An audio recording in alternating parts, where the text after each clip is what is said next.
K-Wave 6 Radio and our host Kirk Spencer welcome you to our show bringing positive messages to today's world. And now, here's Kirk.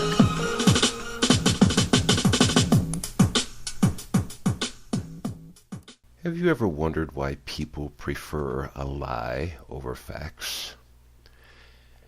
To give an example, why do people prefer to tell you something and insist that it's the truth when you can prove with facts from a reputable source, whether it be from the book or today from the internet, from any reputable source, that what the person has said is incorrect?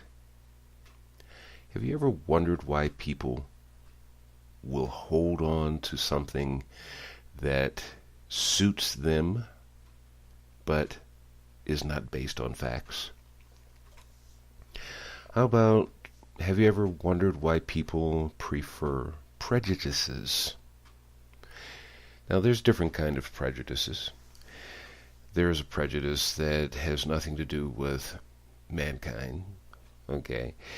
And I mean mankind in a direct sense, such as, okay, I don't like a particular brand, whether it be a car, a truck, a motorcycle, a particular kind of food, a particular kind of drink. Those are fine. But why do we have racial prejudices, cultural prejudices, religious prejudices, and color prejudices? Not just, oh, the skin color is too dark or too light or too this, or maybe it's just hair color. I don't like the color of their hair. I don't like the color of the person's eyes. And then we put this into groups. Okay, you may not like this one person's skin color, so you put that to maybe a whole race of people. Or just a certain segment of that race. Why the prejudices? Have you ever wondered why people hate? Why do we hate not just things, not events, not actions, but people? Why do we hate people? Do you really hate the person because that person hit you, or do you hate the action? Do you hate this person because they belong to a certain group, whether it be race, religion, whatever? Do you hate these people because they are part of a group that you don't like? Why do you hate them? Why do you hate? Outside of actions and deeds. Does that ever bring you to fight? Why do people fight? Seriously, why do people fight? Is it the last resort? Or is it something that people say, well, you don't agree with me, so I'm going to beat the heck out of you, or I'm going to kill you? Outside of self-defense, why do we fight? Really, why do we fight outside of self-defense? Because there's an aggressor. Well, why is there an aggressor? Is that person hating you? Is he prejudiced against you?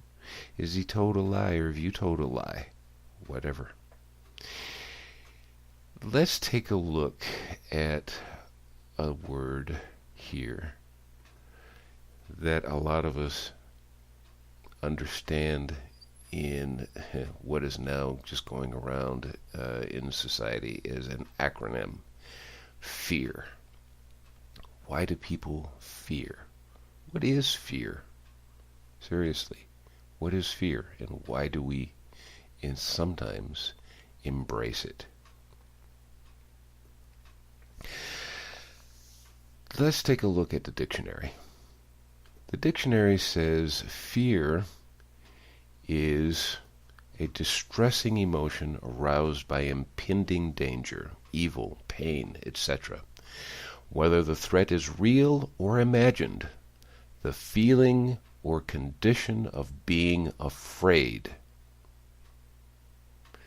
A specific instance or propensity for such a feeling, an abnormal fear of heights, a phobia, aversion.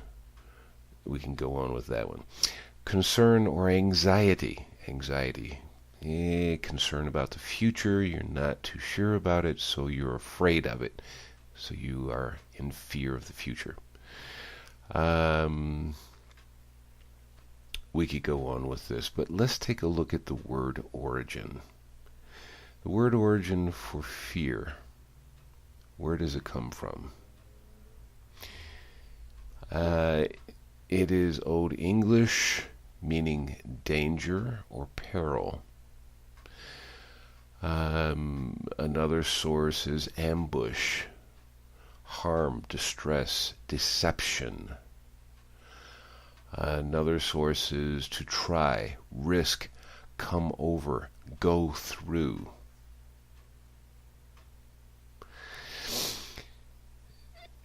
Fear, even from its origins, okay, danger and peril.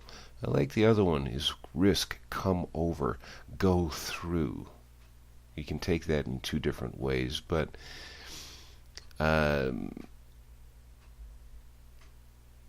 what is coming at you? What is going through you? What's the risk? To take fear, in the context that I'm using this in right now, fear is something that it should be telling you there is a danger that's coming. But we oftentimes think of fear as something from the future. If I don't hold on to the lie that I just gave you, if I don't hold on to the prejudice that I'm showing and exerting on someone else, if I don't hold on to that hate, then my fear is I will show myself as being wrong. I can justify my hate and whatnot, even if it's just through fighting or if it's just through denial. But these are all lies to yourself if you're the one who's actually living these things. Fear can be our own prison because we won't let something go. We have to hold on to a fear that I will be seen as incorrect, and I can't have that. I can't let somebody know that I don't know what I'm doing. I don't know what I'm saying.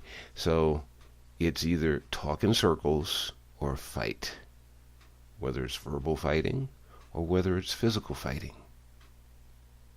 But I can't show myself as being anything less than what I believe myself to be.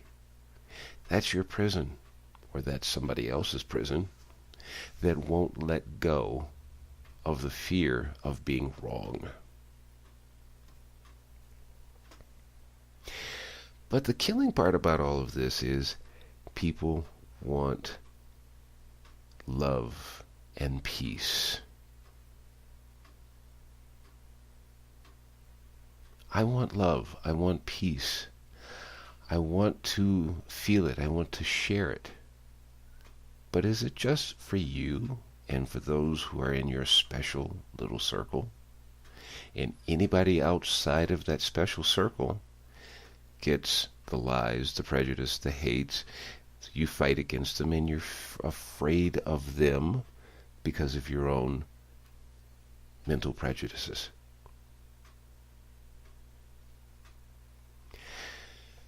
We have created our own world of fear, of hate. But we all say we want that love. There's a quotation from Albert Einstein. And he says, insanity is doing the same thing over and over again and expecting different results. So if you continue to live in this prison of lies, of prejudices, of hate, of war and fighting and fear, how do you expect to have a world of peace and of love? Think about that for a moment. That's the insanity of the world that we live in. We want to hold on to the things that make us feel like we are someone. We are important, at least in our own little world. But those little things are keeping us in a prison of a vicious circle that keeps us doing the same things over and over again and constantly wishing that the world would be peaceful. We wish that people would love and respect us, and we would love and respect other people. But we do the same things over and over and over again. So our world is insane. Welcome to K-Wave 6 Radio. We are talking about hate versus love. Which is going to win? I'm going through a lot of this because today, being Tuesday, the 15th of July, I'm giving this as a day today because I'm also going to put up a lot of posters and videos in the blog today. So if you're listening to this on podcast later or even through the YouTube video, and you'd like to see the blogs that go along with this, because I can't put everything in the radio show today. So there are videos and there are pictures that are in the blog for you to see. And there's going to be a lot of stuff that is covered here and there. Probably more in the blog than it is here because I can't air some of the videos that I've got on here without getting permission and whatnot. So we're not going to go there. But I can share them on the blog. So if you'd want to see that, go to the blog, and even if you're watching this later on the home page, or actually any page of the website, there is a box that says search the site, and you can just put in hate versus love, and it should pop up with that blog and all the information that I'll be putting there.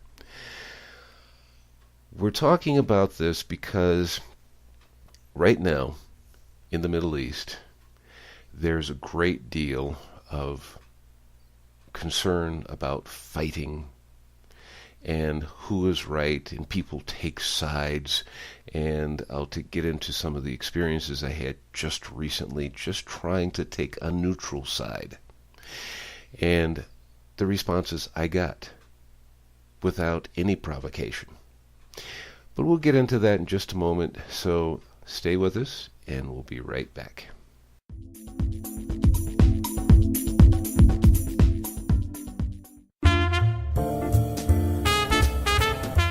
Hi, this is Pat Kammer, author of Love's Voice Changes You, Book 1. And I now have Book 2, which is called Hello Awesome, Message from Spirit in Pat's Patters. Buy your book from Amazon.com.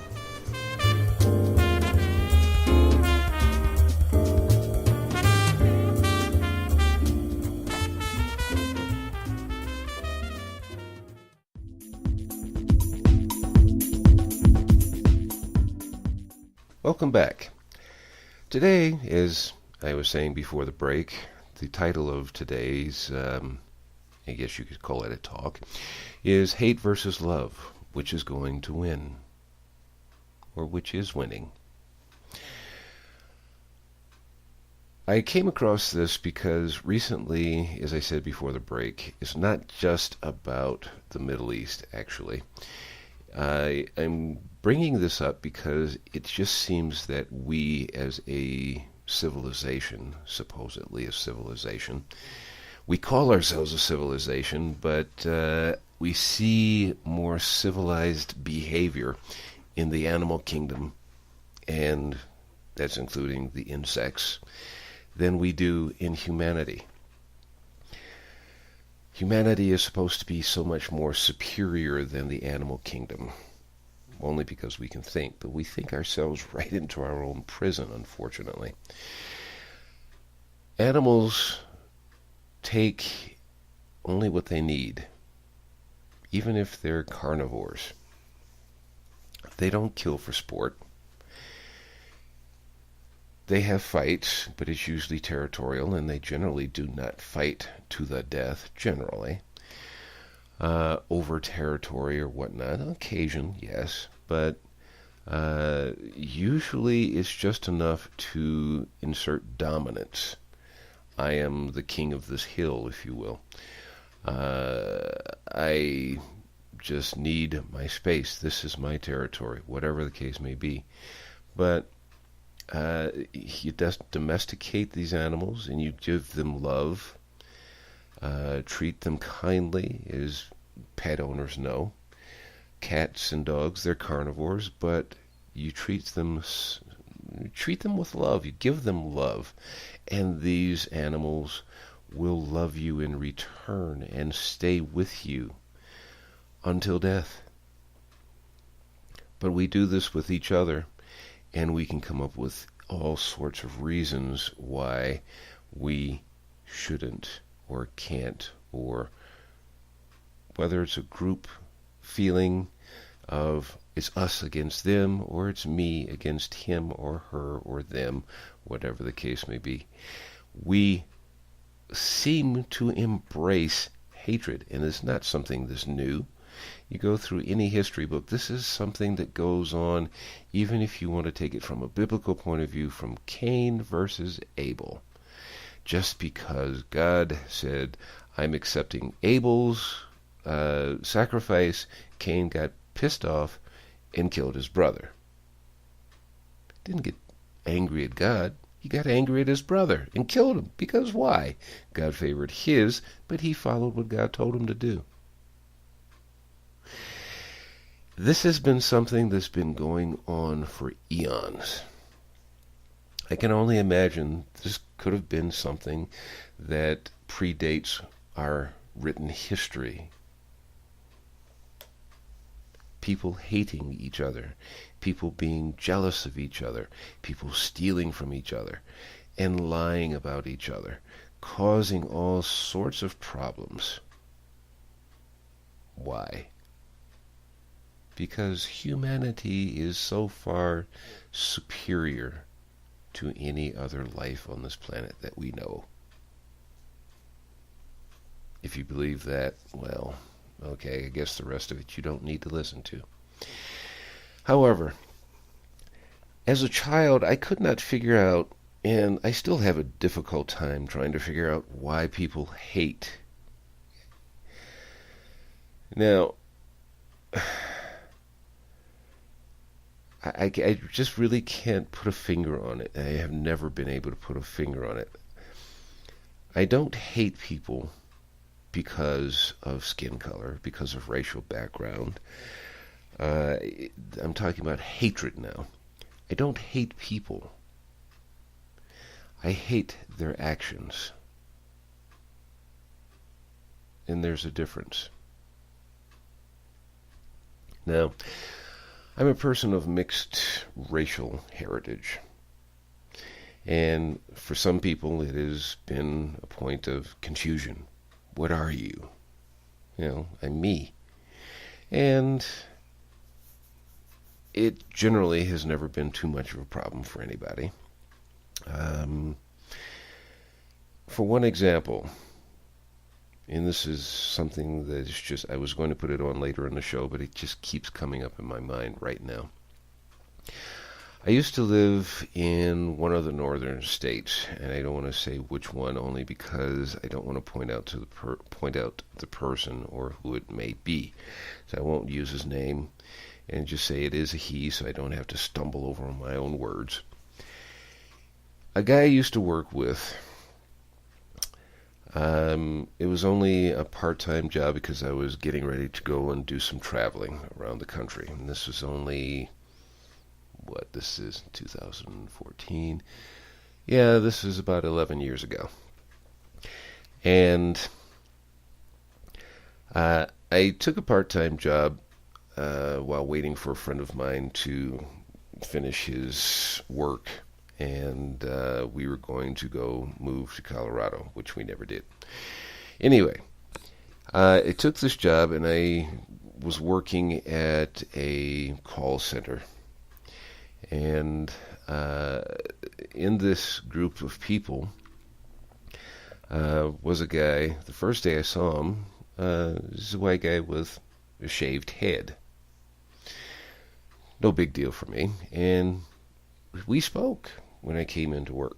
He didn't have anything different. He had a lot of tattoos on him, and I was kind of curious about him, but I was like, well, okay. German print and whatnot, and it was kind of like, yeah, I noticed some of them, and I was just more curious than anything, especially since he greeted me. The next day he came to work. He was wearing a white power t-shirt, shorts, and a few other things, and there were a couple of black guys that came in to work at the same place, and they took a look at him, and they turned around and walked out. No yelling, no screaming, nothing, didn't say anything, they just left. Me, I'm still curious because the guy spoke to me. Okay. So I'm sitting at my desk and I'm looking at him from the back, and I guess he felt me looking at him, if you understand. It's just feeling the presence of someone looking at you. And he turned around and smiled, and he says, yeah, don't worry about it, Kirk. I'll tell you about it later. Okay, fine. Okay. Continued working, and sometime later in the week, that week or later in the following week, we had an office party at a restaurant in the area. And people were asking me if I was going to go, and I said, nah, not really, because I'm working to save money because I want to leave. And they said, come on. This guy came over and says, come on, I want to talk to you anyway. Okay, fine. So we went over, had some food, and then we sat at the bar and we spoke. And he's sitting there with another white power t-shirt or whatever it was. He's a skinhead. And he's got the SS teardrop on his face and so on and so forth. And he told me, he says, it's no danger for you talking to me. It's danger is for me talking to you. If my group sees me talking to you, they will seek to do physical harm to me. He said it a little bit differently, but you got the idea. So what he ended up telling me was that he lives in an apartment building, and his daughter, which was at that time 2 years old, used to play with a little black girl that lived in the same apartment building. And they played with each other, and they got along just fine. They're best of friends. He says what got him to thinking about it was hatred is something that we learn. It's not something that we're born with. He says because my kid and this girl are playing, and they don't notice any difference. They're just two kids around the same age playing with each other. We continued talking over some time, and to make a longer story short, a few weeks, probably about a month later, he quit the job. Well, by this time, he and I became good friends, even though he was still wearing the paraphernalia, but that was because his group expected him to do so.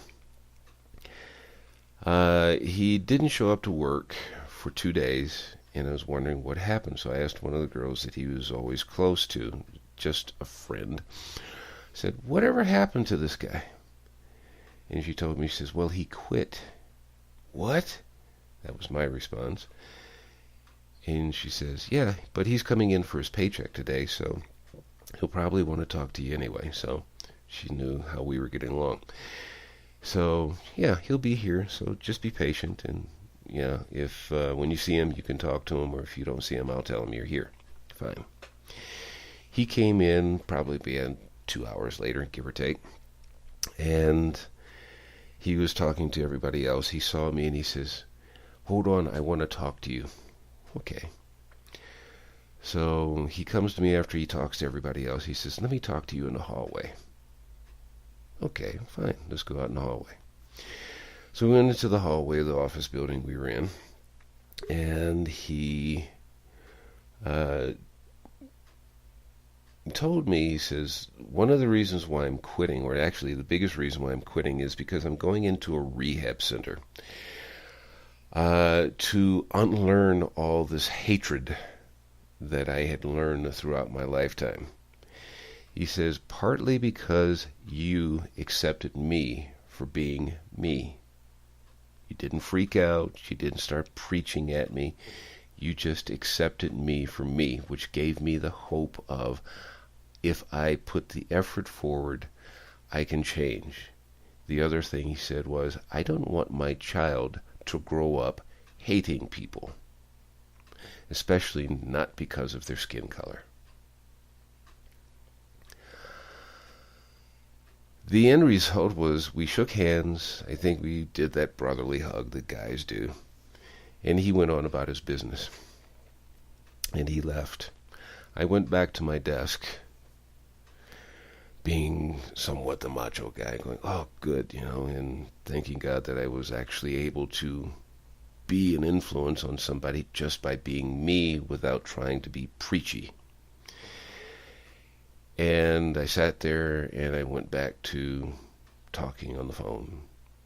And I ended up turning off my phone, removing my glasses, and crying. It was very touching to me.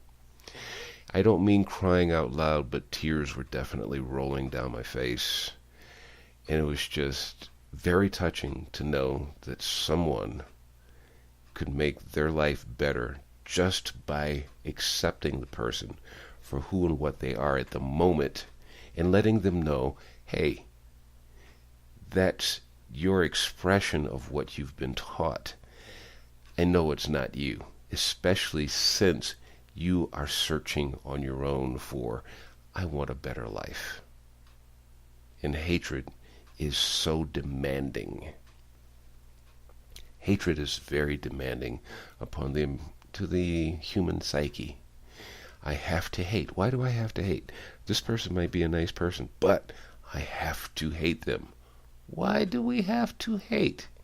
Seriously, why do we have to hate? Is there some mandate that I missed? Someone that says, you have to hate this person. Well, I do know a few people that are that way. I knew someone a long time ago who they had an issue with someone else of the same faith and the same race over a certain situation. These people invited me for dinner, and I went, and because I went to this person's basically imagined enemy's home for dinner, I was kicked out. I like this quotation from Martin Luther King. I have decided to stick with love. Hate is too great a burden to bear. It is very burdensome to carry around hate, because you always have to remember, who do I hate and who do I accept? Do I have to hate this person because they don't fit into a certain genre that I want? A certain lifestyle? Because their skin is a different color? Thinking about George Carlin talking about, yes, we always bomb the brown people. You notice we don't fight against white people. We don't fight against the Russians while they have nuclear arms. We don't fight against Germans anymore because, they were we fought against them only because they were imposing themselves on our territory. Okay, you can go on with that one. But why the hatred? Why are nations fighting in the Middle East or in Africa or other nations that are poorer than what we call first world countries or Western countries? Why are we fighting against them? Why do we do that? I prefer to ask more questions than to give answers. So we're going to take another break here, and we'll be right back to continue our little talk. Stay with us. We'll be right back.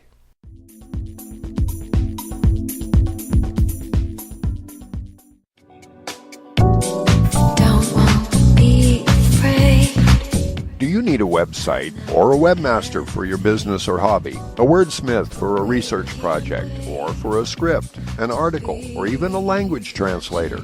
Do you need an audio or visual project created or edited?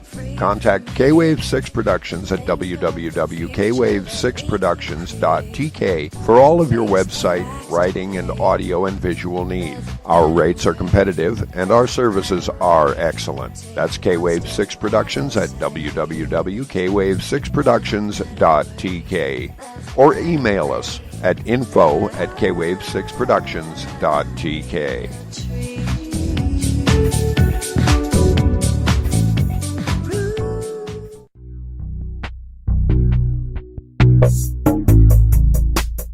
Hi, this is Amy Young of JSJ Phone. We are providers of junior iPhone, iPad, iPod, also Samsung, Sony, Nokia parts and accessories at very good quality and low prices. We sell to individuals, and companies have 3 to 5 days delivery time by DHL or UPS. We do delivery in 24 hours after payment confirmed. For more information, see our website www.jsjphone.com www.jsjphone.com. Contact me Amy Young mailbox emy@jsjphone.com or by phone 0086 13418696395, by Skype emy.yang2012.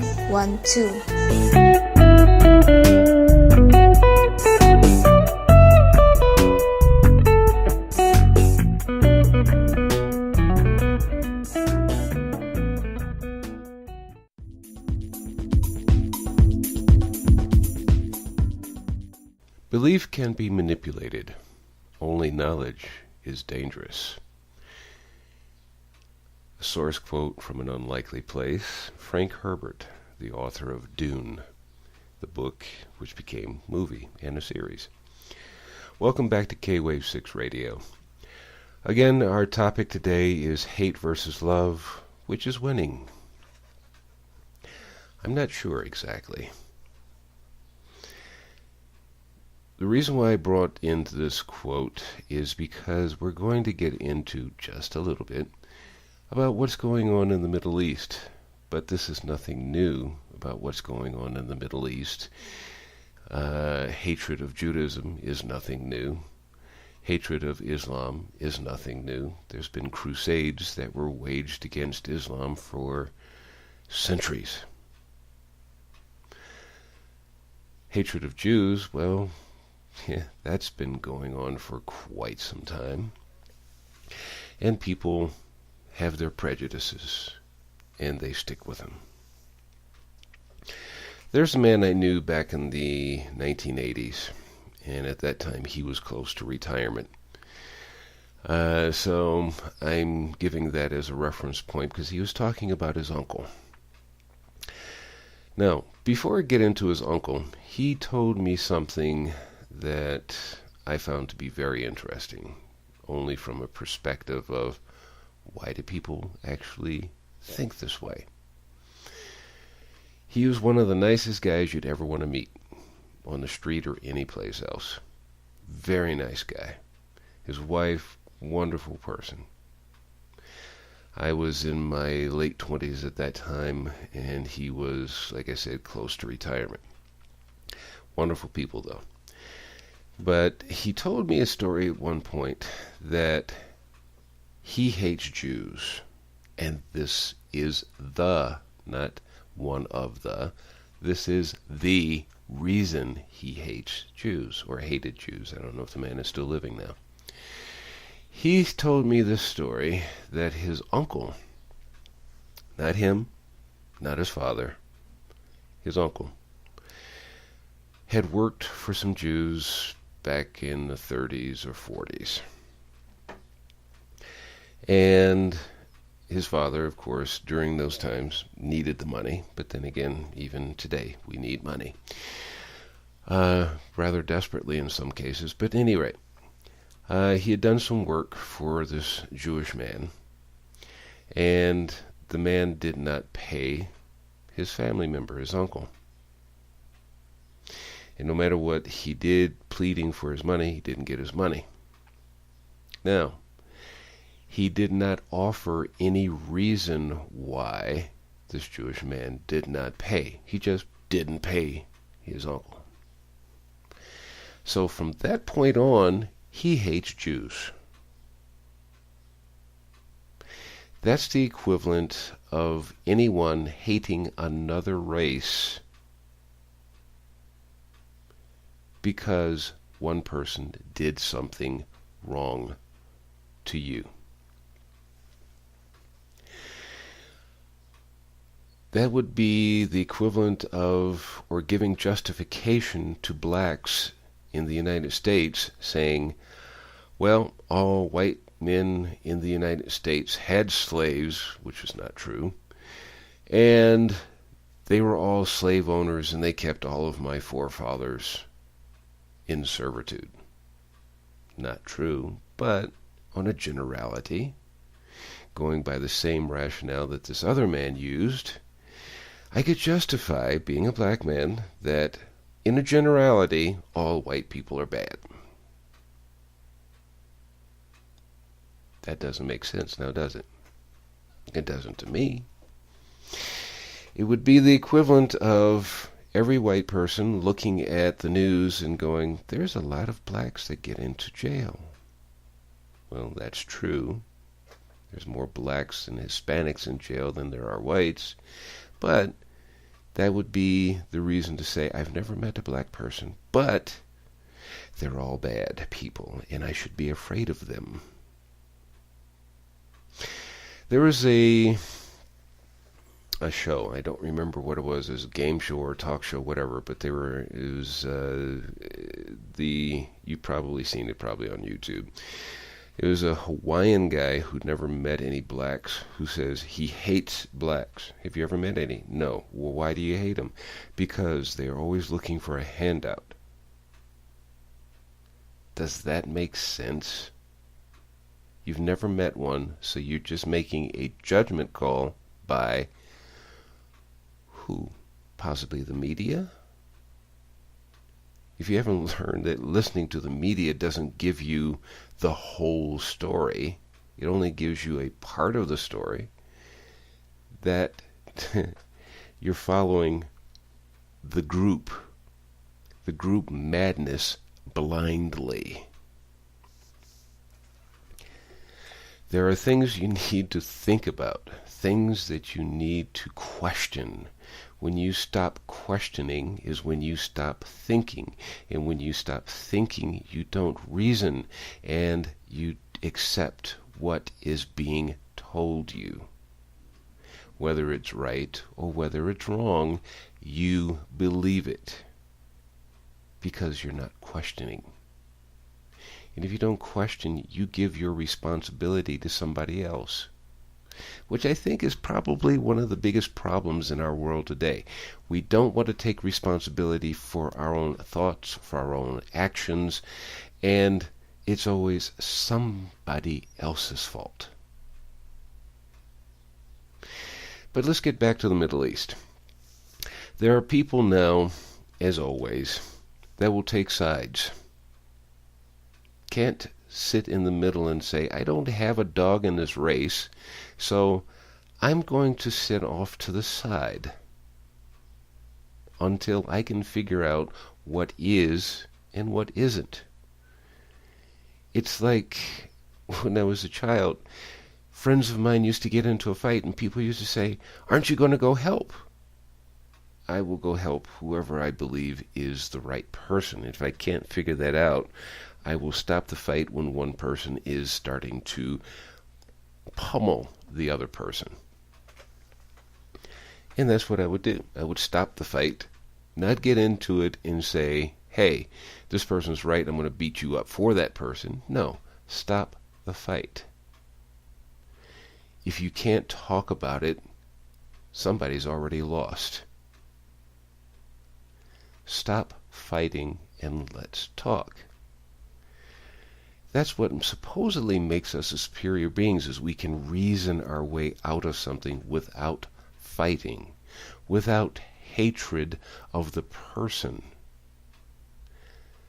We can learn we don't like the actions, but we don't have to hate the person, we don't have to hate the group, we don't have to hate the race, the religion, whatever that is that you hate, that you're prejudiced against. Why? Just ask yourself, why? And if you really want to be honest with yourself, but a lot of people like to lie to themselves, that's fine. That's your choice.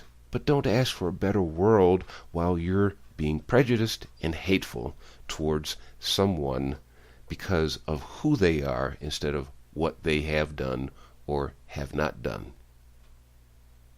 And don't hate the whole group because one person has affected your life in a way that you didn't like it.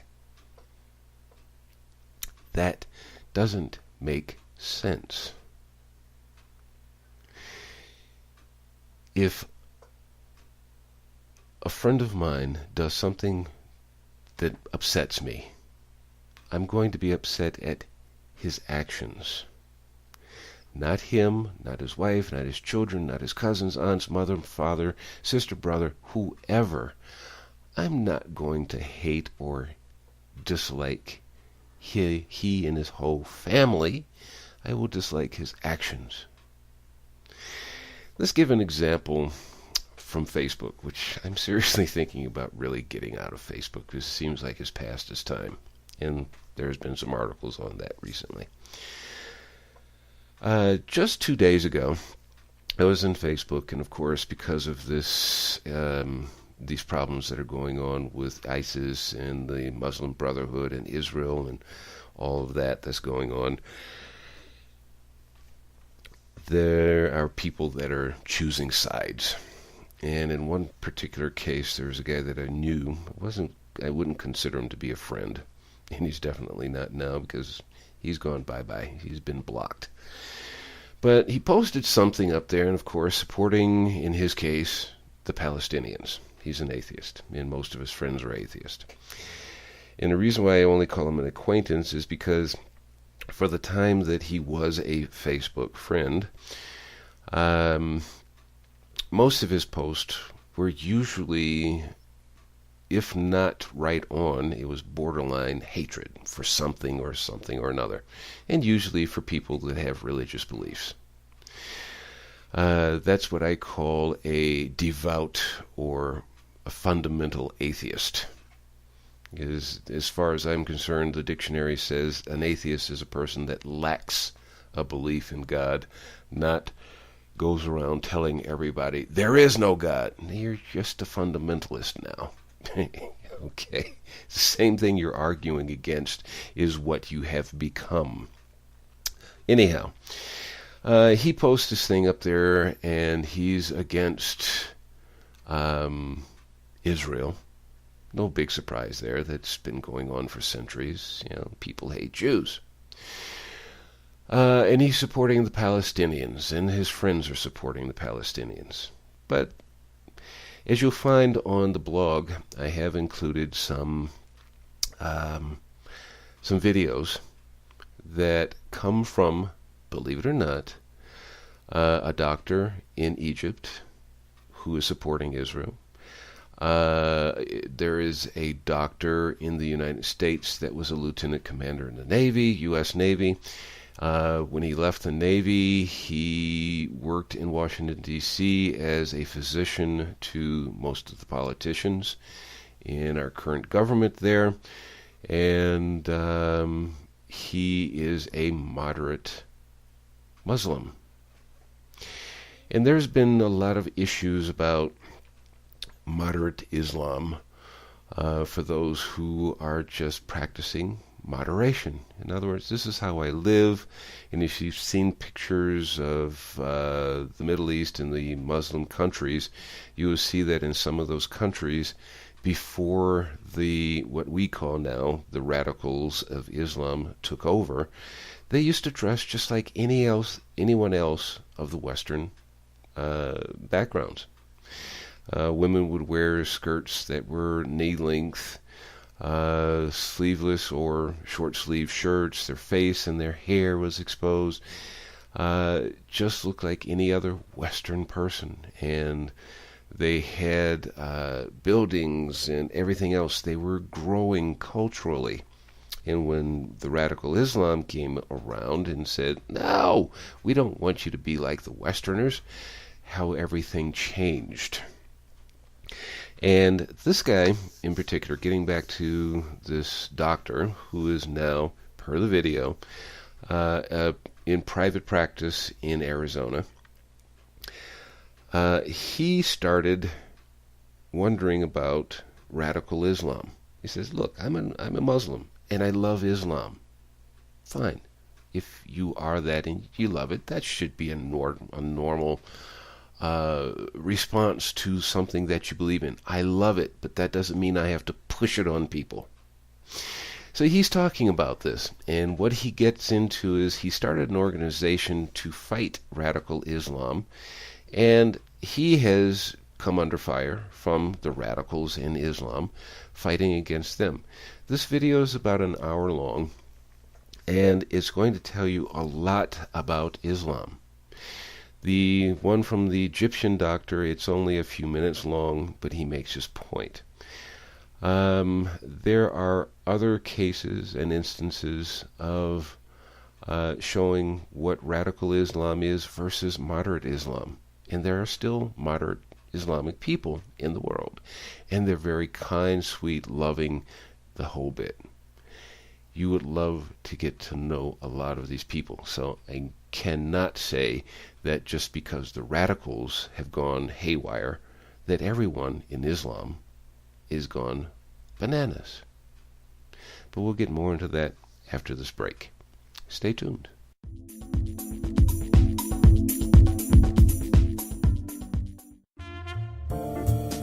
Hello, this is Chad C. Meek, executive producer of Giant Rock the Movie, the greatest UFO story ever told. You are listening to the K-Wave 6 radio show with Kirk Spencer.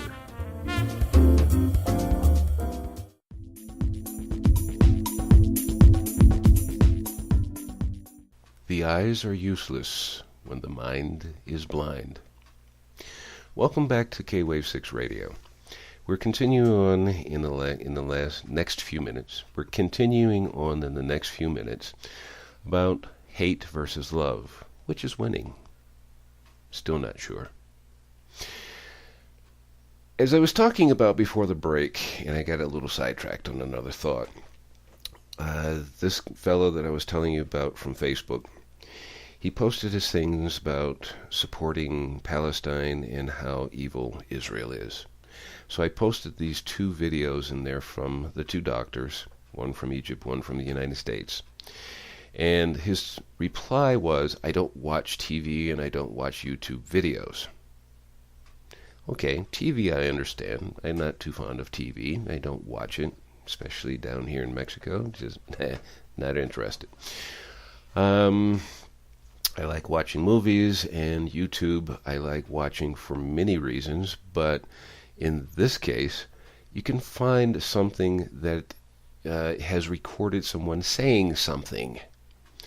So instead of having to read it and understand something that happened from another person's point of view, which could have changed some of the details, if not all of them, I can actually hear and see the words being formed from the person who's actually speaking them.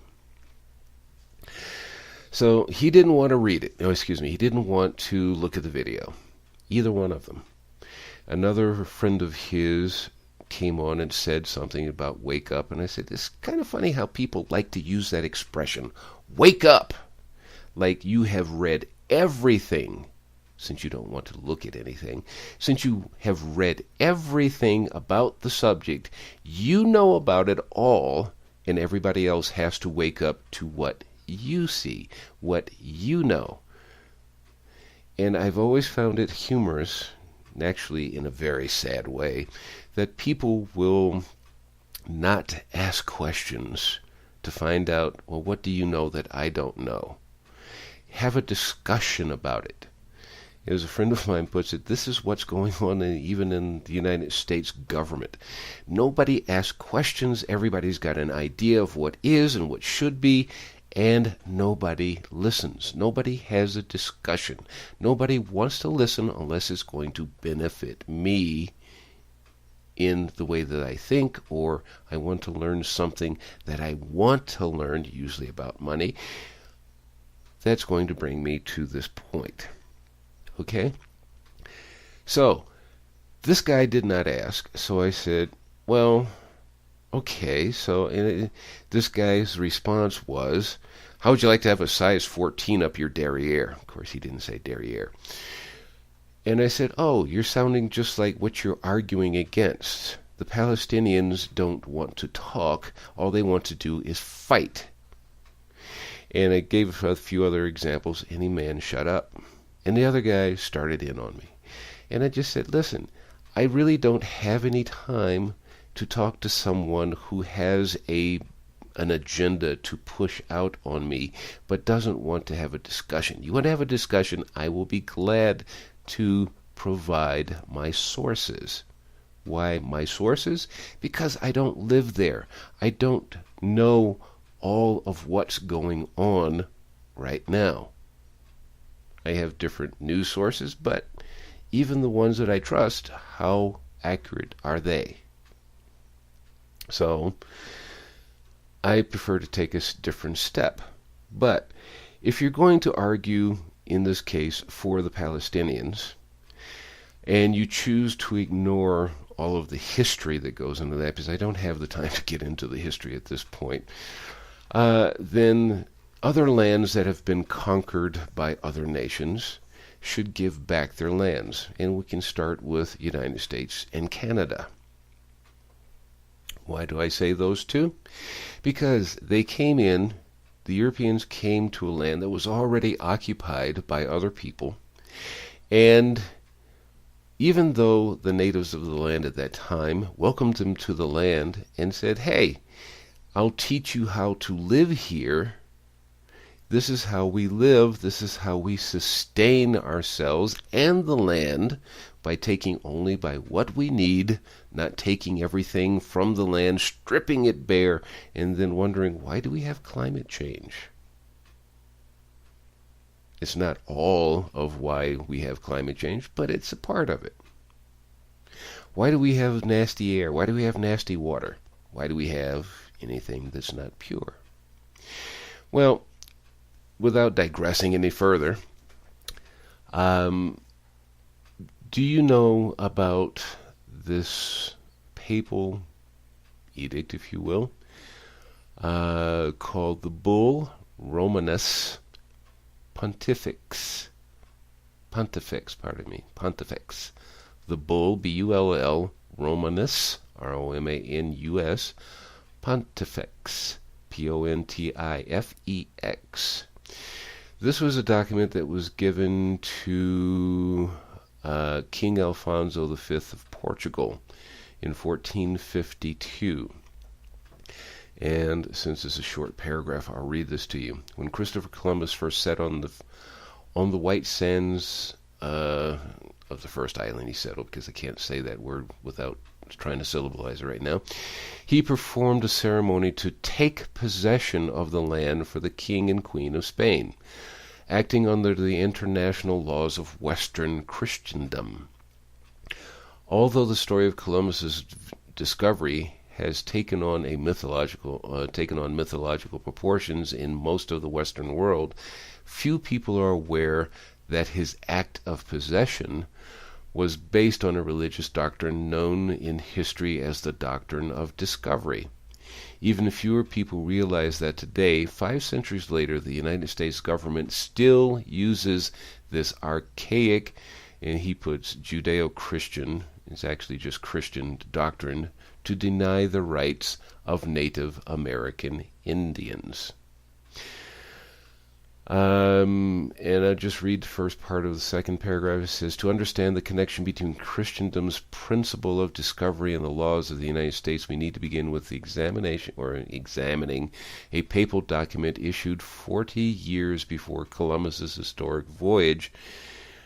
In 1452, Pope Nicholas V issued King Alfonso V of Portugal the bull Romanus Pontifex, declaring war against all non-Christians throughout the world, specifically sanctioning and promoting the conquest, colonization, and exploitation of non-Christian nations and their territories. So if you're wondering why Native Americans, I'll leave it that way, those who were here before Europeans, Africans, and anybody else that immigrated over to the Western Hemisphere, why there were well over, I think it was 6 million Native Americans living on the land at the time of Columbus, and everybody else decided to come here and settle, and now there's less than 1 million. Why? Because someone sanctioned the killing of non-Christians. And if they weren't Christians when we moved there, then we have the right to kill them and take their possessions. Basically, at that point, their land. And this is why Native Americans, for the most part, still live on reservations. Because they don't want to accept Christianity. Even those who have accepted it still are not accepted. Which is the same for blacks. Accepted Christianity, but still not on equal terms. Anyhow, moving on. This will be posted in the blog that I told you about at the beginning of the show, so I'll post a link there. I gave a history of Palestine and Syria, actually 2 different links, so you can read both of them. They're not the same, but they're not that far apart either. Same thing for the bull Romanus Pontifex. I give you 2 articles for that. So these are things that, if you're going to take sides, personally you should understand the history of it. Because even as some Arabs and Jews will admit, they're cousins, and they're fighting each other because one decided to leave the other. Well, actually, both of them, Judaism predates Islam by centuries, even though there are some of the... I've met some Muslims that would say, no, it's just as old, if not older. But that's because they choose to share history with Judaism, because they consider Abraham the father of theirs. Well, yeah, that's why they're cousins. If you remember the story of Abraham and Sarah and his basically second wife. All of this stuff and more are things that people should know before they choose sides, if they feel the necessity to take a side. What is the history of it? Palestine is not the original name of the land. And that you can find out in the 2 articles that I posted on the blog. Palestine had nothing to do with any name of a people. It was brought on by the Roman government of that day.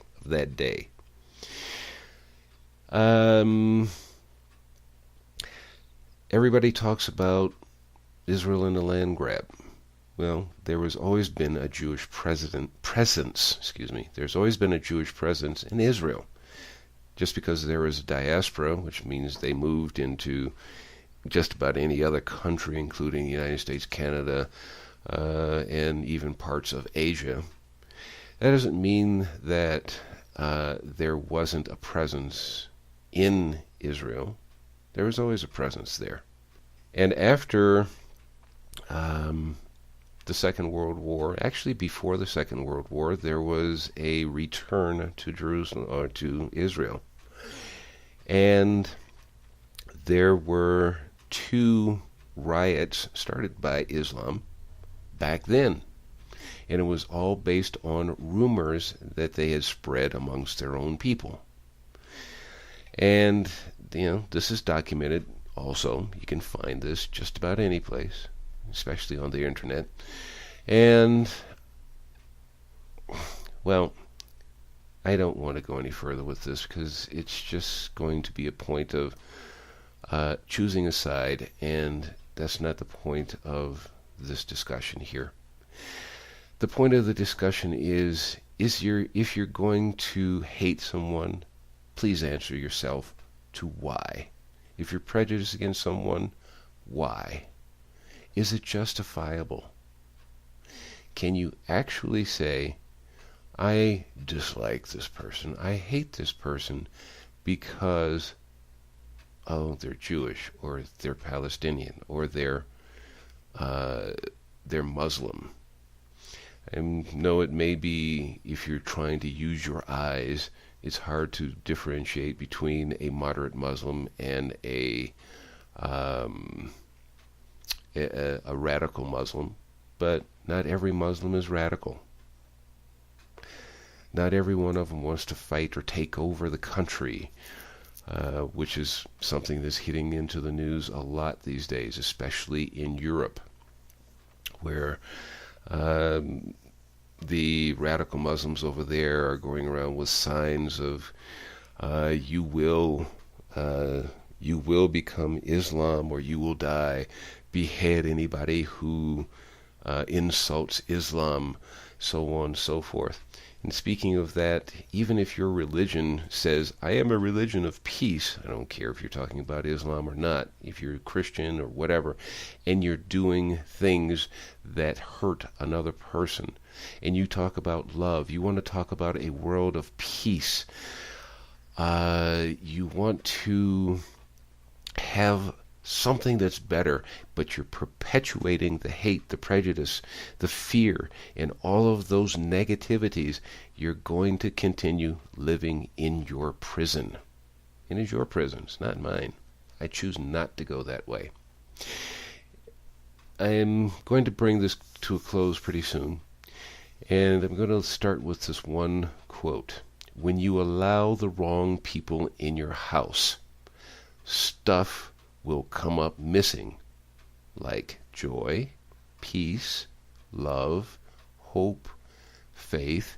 Yes, people steal these things. Peace and blessings. Yes, when you pay too much attention to the negative, people take your joy, your peace, your love, your hope, your faith away from you. And without that, you are definitely in a prison. You're a prison to everything that is negative. I hope you look at the videos. I hope you read the posters that I posted in the blog. And I do wish you a better life, and I do hope that you will see that the only way to actually have the peace on this earth, in this world, in your life, is to change first you. Accept those things that you cannot change, and just continue on in your own love and peace, and let your life be an example to somebody else that says, hey, I can love you even though you are different. That is your unconditional love. Not hating the person, just the actions. That's unconditional love. Be well, everyone, and we'll see you on Thursday when we have a really special guest for you. Be sure to send your suggestions to suggestions@kwave6radio.tk. If you have anyone that you would like to suggest to be on the show, or a suggestion or a topic for another show. Anyway, take care, be well, and we'll talk to you soon. Bye. Thank you for being part of our audience. For more information about K-Wave 6 Radio and the services we offer, go to www.kwave6radio.tk. Have a wonderful day.